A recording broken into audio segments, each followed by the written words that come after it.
Hi friends. So guys, इस playlist में हम लोग विस्कोसिटी के क्वेश्चंस डिस्कस करेंगे। देखो, अगर विस्कोसिटी को पार्ट्स में डिवाइड करना हो तो विस्कोसिटी के केस में सबसे पहले तो आप टाइम लगा के उसकी डेफिनेशन समझते हो। तो डेफिनेशन समझने का मतलब है विस्कोसिटी है क्या, न्यूटन्स लॉ ऑफ विस्कोसिटी क्या कहता है, और इसी दौरान हम लोग फ्लूइड की डेफिनेशन भी सीख जाते हैं।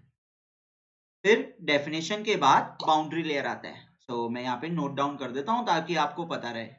तो विस्कोसिटी में हम सबसे पहले बात करते हैं डेफिनेशन की, और उसके बाद हम विस्कोसिटी के फिजिकल इफेक्ट की बात करते हैं, जिसको आप बोलते हो बाउंड्री लेयर। तो जब फ्लूइड मूव करता है विस्कोसिटी के कारण बाउंड्री लेयर फॉर्मेशन होगा। तो बाउंड्री लेयर दिखती कैसे है, बाउंड्री लेयर से रिलेटेड इंपॉर्टेंट टर्म्स क्या हैं, जैसे boundary layer thickness, shear stress, wall shear stress, drag force, skin friction coefficient, momentum thickness, energy thickness, displacement thickness, है ना। तो बाउंड्री लेयर से रिलेटेड इंपॉर्टेंट टर्म्स आती हैं और कॉरेस्पॉन्डिंग न्यूमेरिकल्स आते हैं। फिर एक बार आपको विस्कोसिटी का इफेक्ट यानी बाउंड्री लेयर समझ आ जाए तो क्या होता है, विस्कोसिटी के बेसिस पे हम लोग फ्लूइड्स को क्लासिफाई भी कर सकते हैं। जैसे आप पानी और हवा को क्या कहते हो, न्यूटोनियन फ्लूइड कहते हो। वहीं आप टूथपेस्ट को, जैम को और मेयोनेज को, इनको भिंगम फ्लूइड कहते हो। हम फ्लूइड को क्लासिफाई करते हैं। तो यहाँ पे आ जाता है types of fluid, types of fluid. And in last part हम लोग चेक करते हैं कि विस्कोसिटी की टेम्परेचर और प्रेशर पे क्या डिपेंडेंस है, राइट। तो ये चार पार्ट्स आएंगे विस्कोसिटी के, और हम लोग क्या करने वाले हैं इस प्लेलिस्ट में, इन चारों पार्ट्स पे ध्यान देने वाले हैं। तो प्लेलिस्ट में काफी सारी वीडियोस होंगी। कुछ वीडियोस पे ऑल एग्जाम लिखा रहेगा। दरअसल जो टाइप ऑफ क्वेश्चंस होते हैं उनको डिफिकल्टी लेवल के अकॉर्डिंगली L1, L2 और L3 लेवल में डिवाइड किया जा सकता है। L1 लेवल क्वेश्चन वो होते हैं जो बिल्कुल डायरेक्ट क्वेश्चन होते हैं, डायरेक्ट फॉर्मूला बेस्ड क्वेश्चन होते हैं या नॉलेज बेस्ड क्वेश्चन होते हैं। तो एसएससी जेई, आरआरबी जेई, या स्टेट गवर्नमेंट के जो junior engineer, assistant engineer exams होते हैं, या कुछ पीएसयूज में जो एग्जाम्स होते हैं, उनमें ज्यादातर question, in fact all questions L1 level से आते हैं। पीएसयू में कभी कभी L2 लेवल क्वेश्चन भी होता है। इनफैक्ट गेट और ईएससी में भी L1 लेवल क्वेश्चन आते हैं, और ये क्वेश्चन बिल्कुल बेसिक है, ये क्वेश्चन बिल्कुल फंडामेंटल है। तो गेट और ईएससी एग्जाम वाले बच्चे को भी ये क्वेश्चन पढ़ना है। तो जब भी मैंने किसी वीडियो के टाइटल में डाला होगा ऑल एग्जाम, इसका मतलब वो वीडियो सभी के लिए कॉमन है। मगर जिन वीडियोस के टाइटल में ऑल एग्जाम नहीं लिखा होगा, वो वहां पे मैं लिखूंगा गेट, ईएससी, इसरो और बार्क। वो वाली वीडियोस में L2 और L3 लेवल क्वेश्चन होगा। L2 लेवल क्वेश्चन वो है जहां एक की बजाय दो फॉर्मूलाज लग रहे हैं, या फॉर्मूला का स्पेशल केस लग रहा है, या डेरिवेशन के दौरान कोई स्पेशल पॉइंट आता है वो लग रहा है। L2 लेवल क्वेश्चन गेट में, ईएससी में, बार्क में, इसरो में, इंटरव्यूज में बार्क और इसरो के बहुत कॉमन है। तो डेफिनेटली ये क्वेश्चंस तो हमें अच्छे से करने ही है। और सिर्फ विस्कोसिटी के लिए नहीं, इनफैक्ट हर चैप्टर के मैं L3 लेवल क्वेश्चंस भी डालूंगा। वो क्वेश्चंस जो हैं गेट और इसरो से ऊपर के लेवल के होंगे, क्योंकि यहाँ पे मल्टीपल टॉपिक्स को कंबाइन किया जाएगा, प्रैक्टिकल एप्लीकेशन पे बेस्ड क्वेश्चन होगा, और ऐसा भी हो सकता है कि मल्टीपल सब्जेक्ट्स के कॉन्सेप्ट आपस में कंबाइन हो रहे हैं। ये क्वेश्चंस अगर आपने करे तो आप सच में इंजीनियर कहलाएंगे, ठीक है। तो ध्यान रखना है, जूनियर इंजीनियर, असिस्टेंट इंजीनियर की जो तैयारी कर रहे हैं वो उन्हीं वीडियोस को देखेंगे जहां ऑल एग्जाम लिखा हुआ है, और जो गेट ईएससी की तैयारी कर रहे हैं वो तो सारे क्वेश्चंस को देखेंगे, सारी वीडियोस को देखेंगे, ठीक है। तो चालू करते हैं। अब ये वाली जो वीडियो है इसमें हम डेफिनेशन के क्वेश्चन करने वाले हैं, और आपने देखा होगा यहाँ क्या लिखा हुआ है, ऑल एग्जाम। तो ये सभी को वीडियो देखनी है। तो चलो फिर स्टार्ट करते हैं। कहता है Newton's law of viscosity relates, Newton law of viscosity के बारे में पूछ रहा है। तो हमें भी पता है कि न्यूटन बाबा ने एक्सपेरिमेंट किया था। तो न्यूटन बाबा ने अल्टीमेटली बोला था कि मान लीजिए आपके पास कोई फ्लूइड है, जैसे पानी है स्विमिंग पूल के अंदर। तो अगर इस पानी पे हम लोग शेयर फोर्स लगाएंगे तो पानी के अंदर कंटिन्यूअस डिफॉर्मेशन होगा, यानी पानी का जो शेप है वो टाइम के साथ चेंज करता जाएगा। उस कंटिन्यूअस डिफॉर्मेशन को हम गामा डॉट से डिनोट करते हैं। अब जैसे मान लीजिए यहां पर एक पार्टिकल है, तो ये पानी का एक पार्टिकल है, इसको जूम करके देखेंगे तो आपको क्या दिखाई देगा? आपको मे बी एक क्यूबॉइड दिखाई दे रहा है। मान लेते हैं ये पार्टिकल क्यूबॉइडल शेप का है, मॉलिक्यूल की बात नहीं हो रही। याद रखना है, फ्लूइड्स में पार्टिकल का मतलब मॉलिक्यूल नहीं होता, ठीक है? तो फ्लूइड्स में पार्टिकल का मतलब होता है करोड़ों मॉलिक्यूल्स जो इकट्ठे हैं, ग्रुप ऑफ करोड़ मॉलिक्यूल्स, ये एक फ्लूइड पार्टिकल होता है। तो अब ये जो पार्टिकल है, इस पार्टिकल की साइड है x के अलोंग, y के अलोंग, तो इनके बीच में पहले एंगल था 90 डिग्री, मगर so guys sorry for the phone call, मगर जैसे जैसे पार्टिकल आगे बढ़ रहा है ये 90 डिग्री एंगल टाइम के साथ चेंज कर रहा होगा। तो ये 90 डिग्री एंगल टाइम के साथ कितनी तेजी से चेंज करता है, इसको बोलते हैं गामा डॉट एक्स वाई। उसी तरह पार्टिकल की एक साइड है y के अलोंग, पार्टिकल की दूसरी साइड है z के अलोंग, तो कितनी तेजी से ये 90 डिग्री एंगल चेंज कर रहा है, इसको आप बोलते हैं गामा डॉट वाई जेड। और उसी तरह ये x डायरेक्शन है, ये z डायरेक्शन है, ये एंगल कितनी तेजी से चेंज कर रहा है, उसको हम बोलते हैं गामा डॉट एक्स जेड। तो जब आप पार्टिकल का रेट ऑफ शेयर स्ट्रेन लिखते हो गामा डॉट, पार्टिकल की शेप कितनी तेजी से चेंज कर रही है, उसमें gamma dot X Y, gamma dot Y Z और गामा डॉट जेड एक्स आता है, ठीक है? तो न्यूटन बाबा ने क्या बोला कि भैया फ्लूइड पे एक्सटर्नल स्ट्रेस लगाएंगे तो फ्लूइड में कंटिन्यूअस डिफॉर्मेशन होगा, किसी भी पॉइंट पे कंटिन्यूअस डिफॉर्मेशन हम गामा डॉट से बता सकते हैं। और उन्होंने ये भी बोला इस पॉइंट पे जो शेयर स्ट्रेस आएगा, ये जो पॉइंट ले रहे हो ना जहां पार्टिकल लिखा था, इसी पॉइंट पे जो शेयर स्ट्रेस आएगा। अब आप बोलोगे पॉइंट पे शेयर स्ट्रेस क्यों आएगा? क्योंकि ये जो पॉइंट है ये एक्चुअल में दो लेयर्स के कांटेक्ट को रिप्रेजेंट कर रहा है। ऊपर वाली लेयर फास्ट मूविंग होगी और नीचे वाली लेयर स्लो मूविंग होगी। तो जब ये दो लेयर्स आपस में स्लाइड कर रही हैं, तो भैया जब ये दो लेयर्स आपस में स्लाइड कर रही हैं, इनके बीच में शेयर स्ट्रेस आएगा, है ना? अब पता है क्या होगा, कई सारे स्टूडेंट्स ना कंफ्यूज हो जाएंगे। कई सारे स्टूडेंट्स बोलेंगे यार ये बंदा बोल रहा है gamma dot of particle and shear stress of point बोल रहा है, कुछ मतलब अजीब सी बात लग रही है। दरअसल क्या है, जब मैंने ये पॉइंट कंसिडर किया ना तो मैंने बोला shear stress at a point. तो इस पॉइंट पे शेयर स्ट्रेस लिखने के लिए वो जो आप फ्लूइड पार्टिकल लेते हो ना, वो दरअसल फ्लूइड पार्टिकल कुछ थोड़ा सा बड़ा एंटिटी होता है, वो ऐसा दिखाई देता है, ये फ्लूइड पार्टिकल दिखाई देता है, ठीक है? तो इससे फ्लूइड पार्टिकल का जो रेट ऑफ शेयर स्ट्रेन है वो गामा डॉट, वो हमें लेना है। तो न्यूटन्स लॉ ऑफ विस्कोसिटी क्या कहता है? न्यूटन्स लॉ ऑफ विस्कोसिटी कहता है कि tau is proportional to gamma dot. और यस, अगर गामा डॉट की बात करें तो गामा डॉट में तीन कंपोनेंट्स आएंगे, एक आएगा गामा डॉट एक्स वाई, एक आएगा गामा डॉट वाई जेड और एक आएगा गामा डॉट जेड एक्स। तो गामा डॉट एक्स वाई कैसे लिखते हो? आपको फॉर्मूला याद करवाया है कई बार, पहले लिखोगे डेल एक्स और फिर लिखोगे डेल वाई। मैं कभी भी एक्सेप्ट नहीं करूंगा कोई स्टूडेंट मुझे बोलेगा कि सर यहाँ माइनस आएगा या फिर बाहर हाफ आएगा। मैं बहुत आसानी से प्रूव कर सकता हूँ, और बुक्स में जो भी फॉर्मूला दे रखा है गलत दे रखा है, ये फॉर्मूला करेक्ट है। अब y का वेलोसिटी कंपोनेंट x के ऊपर और x का वेलोसिटी कंपोनेंट u के ऊपर, ठीक है? उसी तरह गामा डॉट yz, तो गामा डॉट yz में क्या होगा, यहाँ पर आएगा डेल y, यहाँ पे आएगा डेल z, z का वेलोसिटी कंपोनेंट y के ऊपर और y का वेलोसिटी कंपोनेंट z के ऊपर। और गामा डॉट zx में क्या करेंगे, यहाँ लिखेंगे डेल z, यहाँ लिखेंगे डेल x, x का वेलोसिटी कंपोनेंट z के ऊपर और z का वेलोसिटी कंपोनेंट x के ऊपर, ठीक है? सो इस तरह से शेयर स्ट्रेस और रेट ऑफ शेयर स्ट्रेन को हम रिलेट करते हैं by Newton's law of viscosity. और रेट ऑफ शेयर स्ट्रेन में ये तीन टर्म्स होती हैं। अब क्या होता है, जो हमारे सिलेबस में स्पेशल केसेस हैं, तो हमारे सिलेबस में क्या होता है कि पार्टिकल्स के पास एक ही वेलोसिटी होती है x वाली। तो अगर v की वैल्यू 0 है तो ये डेरिवेटिव 0 हो जाएगा, del v by del x और del v by del z 0 हो जाएगा। और अगर w की वैल्यू 0 है तो del w by del y और del w by del x भी 0 हो जाएगा, सिर्फ बचा u। तो आगे जाके जब हम हैवी क्वेश्चंस करेंगे तो हम फिर से रिपीट करेंगे कि किस सिचुएशन में u सिर्फ y का फंक्शन है या u y और z दोनों का फंक्शन है, u सिर्फ y का फंक्शन है या u y और z दोनों का फंक्शन है। ठीक है, तो ये बाउंड्री लेयर में पता लग जाता है। अभी मैं इधर नहीं जा रहा हूं। तो जब न्यूटन बाबा ने एक्सपेरिमेंट किया था तो न्यूटन बाबा बोले कि u जो है z का फंक्शन नहीं है, u सिर्फ y का फंक्शन है। तो आप देख लो पूरे रेट ऑफ शेयर स्ट्रेन में एक ही टर्म रह गई है, del u by del y। तो हम गामा डॉट की बजाय del u by del y भी लिख सकते हैं।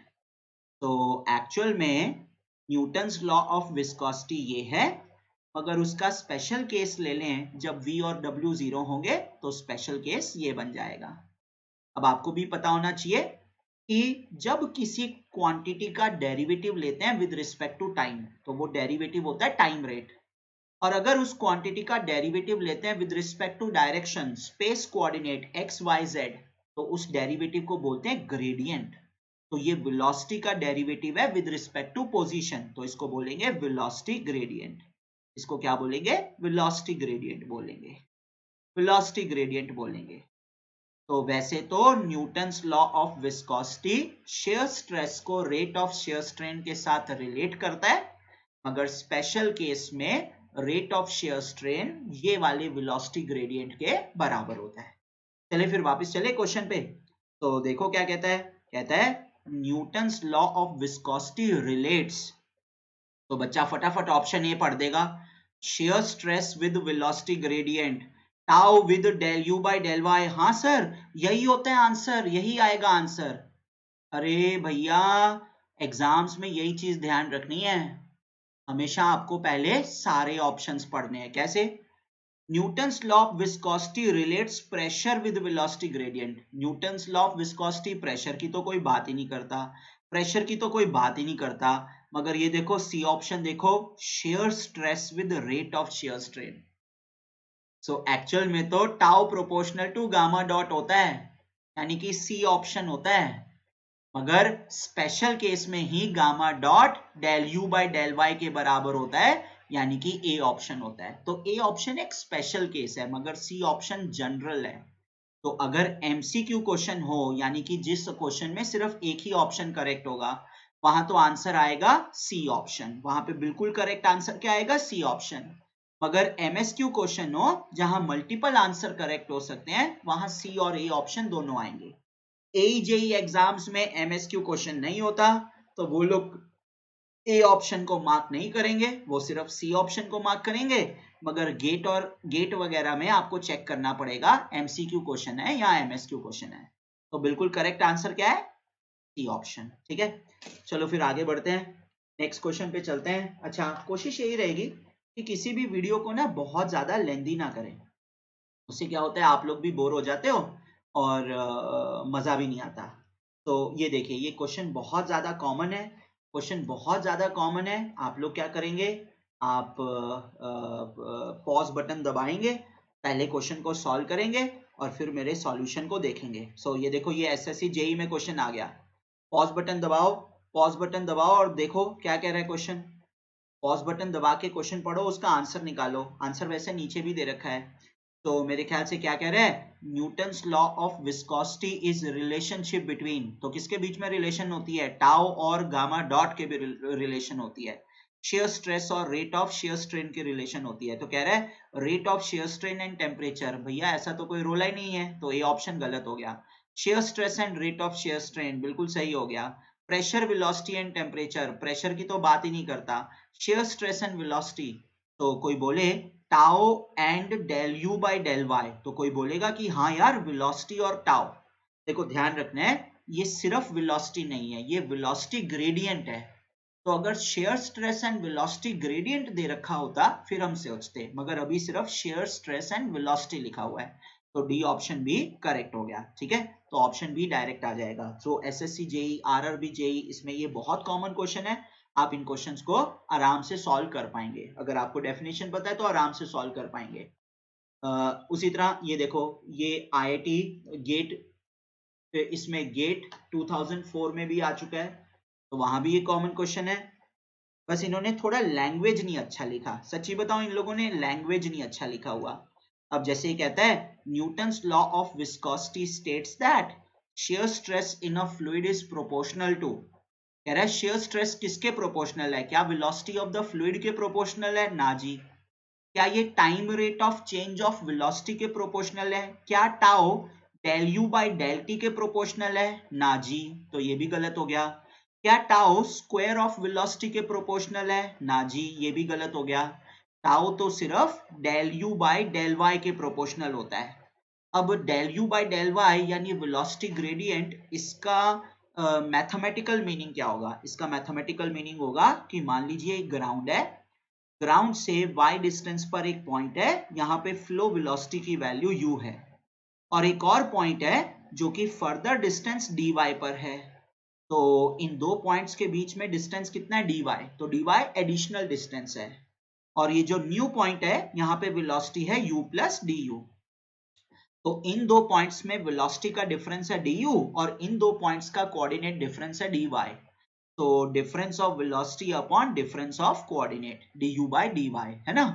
तो अब देखो वो क्या कह रहा है, rate of change of velocity, तो change of velocity with the height of fluid film, है ना, तो du बाई dy। सो देखा जाए तो सी ऑप्शन इतनी अच्छी लैंग्वेज में नहीं लिखा हुआ, मगर वो कहना यही चाहते हैं, du बाई dy कहना चाहते हैं। तो C option is the correct answer. Next question देख लेते हैं, एक आध क्वेश्चन और देख लेते हैं, है ना, फिर वीडियो को स्टॉप कर देंगे।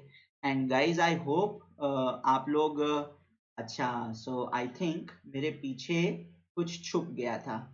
लेट मी चेक, अगर मैंने पीछे की स्लाइड्स पे भी ऐसा कुछ गड़बड़ किया है जो मेरे पीछे छुप गया हो, आई थिंक पीछे की स्लाइड्स पे कोई इतना प्रॉब्लम नहीं है, ठीक है। तो मैं आगे से ध्यान रखूंगा कि मेरे पीछे कुछ ना छुपे।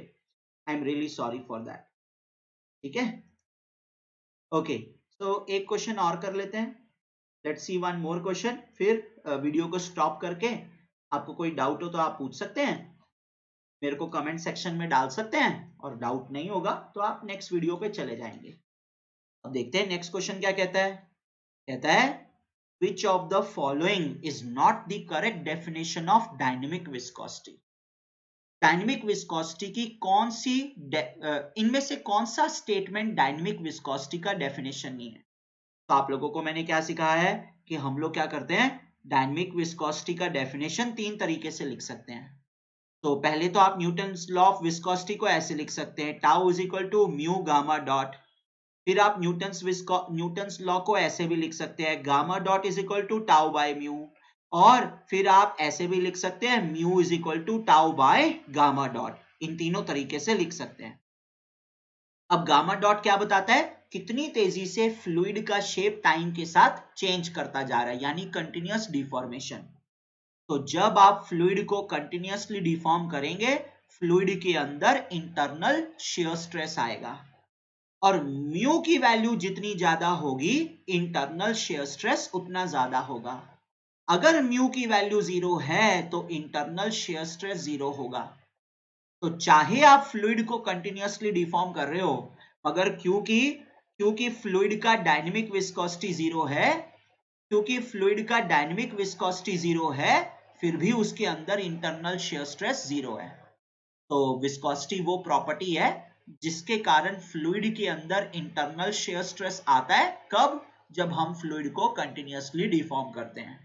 तो आपको मैंने डेफिनेशन लिखवाई हुई है, dynamic viscosity is the property because of which internal shear stress is developed in fluid when it is deformed continuously, है ना। तो एक डेफिनेशन तो ये बनता है। फिर दूसरा डेफिनेशन क्या बनता है, दूसरा डेफिनेशन कहता है कि सर जी जब हम फ्लूइड पे एक्सटर्नल शियर स्ट्रेस लगाएंगे तो फ्लूइड की शेप कंटिन्यूअसली चेंज करेगी। अब इसमें डायनेमिक विस्कोसिटी की वैल्यू जितनी ज्यादा होती है, डायनेमिक विस्कोसिटी डिनोमिनेटर में है, तो आपके गामा डॉट की वैल्यू उतनी कम हो जाएगी। तो डायनेमिक विस्कोसिटी जितना ज्यादा होगा, फ्लूइड का डिफॉर्मेशन का रेट कम हो जाएगा, फ्लूइड धीरे धीरे डिफॉर्म करेगा।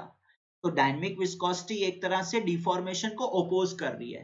तो dynamic viscosity is the resistance to continuous deformation, और तीसरी डेफिनेशन मैथमेटिकल डेफिनेशन है, भैया अगर फ्लूइड का rate of deformation gamma dot है तो फ्लूइड में शेयर स्ट्रेस टाउ है, तो अगर रेट ऑफ डिफॉर्मेशन 1 होगा तो शेयर स्ट्रेस कितना होगा, tau by gamma dot, so shear stress per unit rate of shear strain. अब देखते हैं, जरा ऑप्शन पे चलते हैं। कहता है it is the inherent resistance, तो sorry for the typing mistake, inherent resistance to continuous deformation on application of shear stress। ये फ्लूइड की खुद की प्रॉपर्टी है जिससे वो रेजिस्ट करता है किसको, कंटिन्यूअस डिफॉर्मेशन को, जब एक्सटर्नल स्ट्रेस लगाते हैं। यस बिल्कुल सही है, एक्सटर्नल स्ट्रेस लगाएंगे तो कंटिन्यूअस डिफॉर्मेशन होगा, मगर विस्कोसिटी ज्यादा है तो इसको अपोज करेंगे। तो ये तो एक्चुअल में करेक्ट स्टेटमेंट है, मगर ऑप्शन में पूछा है नॉट करेक्ट पूछा है, याद रखना है नॉट करेक्ट पूछा है, तो ये तो करेक्ट स्टेटमेंट है, इसको मार्क नहीं करना। पर वो बोलता है it is the property that induces internal shear stress, इस प्रॉपर्टी के कारण इंटरनल स्ट्रेस आता है व्हेन फ्लूइड डिफॉर्म्स कंटिन्यूअसली, ये भी बिल्कुल सही है। तीसरे पे चलते हैं, it is the rate of shear strain पर यूनिट शेयर स्ट्रेस। अब बच्चा जल्दी जल्दी में बोल देगा कि यार ये भी करेक्ट डेफिनेशन है, इसका मतलब none of the above answer आएगा, नहीं, जरा ध्यान से देखो, बोल रहा है it is rate of shear strain gamma dot per unit shear stress, उल्टी डेफिनेशन बोल रहा है, तो ये इनकरेक्ट डेफिनेशन है, यानी कि हमारा आंसर यही है, C option is the incorrect definition of viscosity, तो सी ऑप्शन आएगा। ठीक है, अच्छा मैंने आपको पहले भी बताया कि देखो कंटिन्यूअस डिफॉर्मेशन का मतलब क्या होता है, फ्लूइड की शेप टाइम के साथ चेंज करती जा रही है। तो मान लो जैसे ये पेन है, ठीक है, तो ये पेन है, ये पेन की कैप, ये पेन का बॉटम, तो पेन मूव कर रहा है, तो जब पेन मूव कर रहा है तो पहले पेन यहां पर था, पहले पेन यहां पर था, पेन यहां पर था, ये पेन की कैप थी, कुछ देर बाद पेन यहां पर है, ये पेन की कैप है, तो अगर मैं यहां पे पार्टिकल ले लूं ए और इधर पार्टिकल ले लूं बी, तो ए ने कितना डिस्टेंस ट्रैवल किया, बी ने कितना डिस्टेंस ट्रैवल किया, दोनों पार्टिकल्स ने इक्वल और पैरेलल डिस्टेंस ट्रैवल किया है, तो दोनों पार्टिकल की लीनियर वेलोसिटी सेम आने वाली है। तो जब ट्रांसलेशनल मोशन होती है लीनियर वेलोसिटी, जब रोटेशनल मोशन होती है एंगुलर वेलोसिटी, तो जो सॉलिड बॉडीज होती हैं उनके पार्टिकल्स इक्वल वेलोसिटी से मूव करते हैं, तभी तो दो पार्टिकल्स के बीच का डिस्टेंस चेंज नहीं करता और सॉलिड बॉडी की शेप फिक्स्ड रहती है। मगर फ्लूइड के केस में क्या होगा, जो पार्टिकल सरफेस से दूर है वो फास्ट मूव करेंगे, जो पार्टिकल सरफेस के पास है वो स्लो मूव करेंगे, तो पार्टिकल्स के बीच का डिस्टेंस बढ़ता जाएगा, इसका मतलब फ्लूइड की शेप और साइज चेंज होती जाएगी, कंटिन्यूअस डिफॉर्मेशन है ना।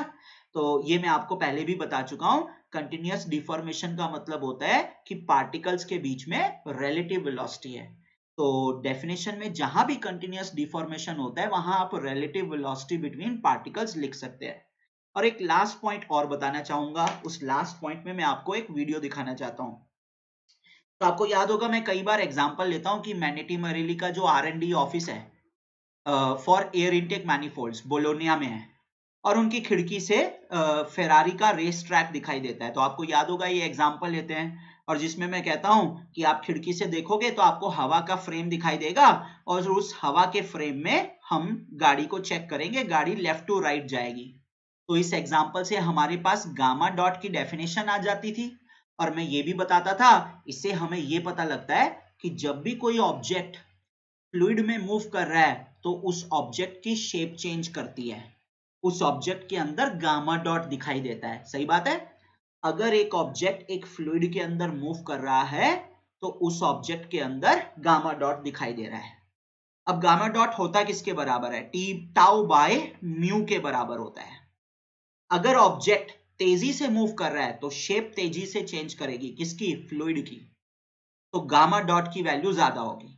अगर ऑब्जेक्ट स्लो मूव कर रहा है तो फ्लूइड की शेप धीरे धीरे चेंज करेगी, तो फ्लूइड की डायनेमिक विस्कोसिटी, फ्लूइड की गामा डॉट कम होगी। तो एक काम करेंगे, जरा YouTube पे जाएंगे और एक वीडियो देखेंगे, जस्ट होल्ड ऑन। तो गाइस मेरे से गड़बड़ हो गया था, क्या हुआ एक्चुअली मैंने वीडियो शेयर कर दिया और पूरा एक्सप्लेन कर दिया, बाद में मैंने देखा कि आपको वीडियो का तो दिखाई नहीं दे रहा लिंक, तो मैंने दोबारा से वीडियो कट करके ये बनाया पार्ट। तो हाँ, सो ऐसा है, यूट्यूब पे जाओ, विस्कोसिटी चेक करो, तो ये आपको टाइटल का वीडियो मिल जाएगा, बहुत सारे वीडियोस मिल जाएंगे। तो ये कूल साइंस एक्सपेरिमेंट का वीडियो अच्छा लग रहा है, इनका वीडियो देख रहे हैं तो इनको सब्सक्राइब कर देते हैं और लाइक भी कर देते हैं। मैं बता रहा हूँ, मेरी वीडियो को भी कर देना अगर पसंद आए तो। ओके, तो ये वीडियो में क्या है, बेसिकली 4 बीकर्स हैं हमारे पास, और इन 4 बीकर्स में अलग अलग लिक्विड्स हैं। अब ध्यान रखना है, जब भी कोई ऑब्जेक्ट एक फ्लूइड में मूव करता है, ऑब्जेक्ट उस फ्लूइड को डिफॉर्म करता है, यानी फ्लूइड के अंदर गामा डॉट दिखाई देता है। ऑब्जेक्ट फास्ट मूव करेगा तो rate of deformation of fluid fast होगा, गामा डॉट ज्यादा होगा। Object slow, rate of deformation of fluid कम, गामा डॉट कम। ठीक है, अब देखिए यहाँ पे क्या होगा, यहाँ पे ना पहली बॉल को गिराया पहले बीकर में, इतनी तेजी से बॉल नीचे चली गई, तो ऑब्जेक्ट बहुत तेजी से फ्लूइड में मूव किया, तो गामा डॉट हाई है। अगर gamma dot is equal to tau by mu होता है, गामा डॉट हाई होने का मतलब म्यू कम हो गया, तो पहले फ्लूइड का म्यू कम है। अब जब किसी फ्लूइड में हम आसानी से मूव कर पाते हैं तो हम बोलते हैं फ्लूइड थिन है। तो जब म्यू की वैल्यू कम है तो फ्लूइड थिन है। अब आगे बढ़ते हैं, नेक्स्ट में जब वो बॉल डालेंगे तो बॉल धीरे धीरे जाएगी, तो अगर बॉल धीरे धीरे मूव कर रही है, इसका मतलब वो फ्लूइड को धीरे से डिफॉर्म कर रही है, गामा डॉट की वैल्यू कम होगी। अगर gamma dot is inversely proportional to mu, तो म्यू की वैल्यू ज्यादा होगी, तो इस फ्लूइड का डायनेमिक विस्कोसिटी हाई है। तो जब आप किसी फ्लूइड में मूव करते हो धीरे धीरे, तो आपको लगता है फ्लूइड थिक है, तो म्यू हाई है, इसका मतलब फ्लूइड थिक है।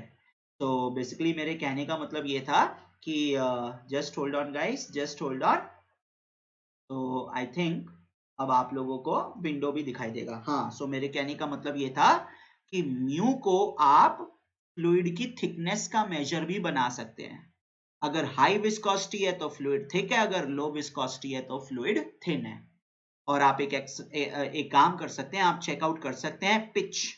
तो एक एक्सपेरिमेंट है, जिस एक्सपेरिमेंट में हम लोग पिच को चेक कर रहे हैं, और पिच एक्चुअल में फ्लूइड होता है, मगर इसकी विस्कोसिटी बहुत ज्यादा होती है as compare to water, maybe lakhs of times.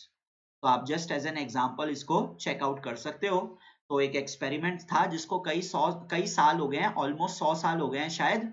तो एक फनल में पिच लिया हुआ है और अब तक सिर्फ 7 ड्रॉप्स उसकी नीचे गिरी हैं। क्यों? क्योंकि उसकी विस्कोसिटी जो है बहुत बहुत बहुत ज्यादा हाई है। एनीवेज, मेरे ख्याल से वीडियो का टाइम ज्यादा हो गया है, हर वीडियो को 20 मिनट का रखेंगे और नेक्स्ट वीडियो में अगले क्वेश्चंस देखते हैं। फटाफट से ब्रेक लो, ब्रेक में एक बार चेकआउट कर लो, कोई ऐसा पॉइंट है समझ नहीं आया है, या तो मुझे कांटेक्ट कर लो या फिर कमेंट सेक्शन में डाल दो, मैं अपने आप रिप्लाई कर दूंगा। मैं नेक्स्ट वीडियो पे जा रहा हूँ। Okay, bye.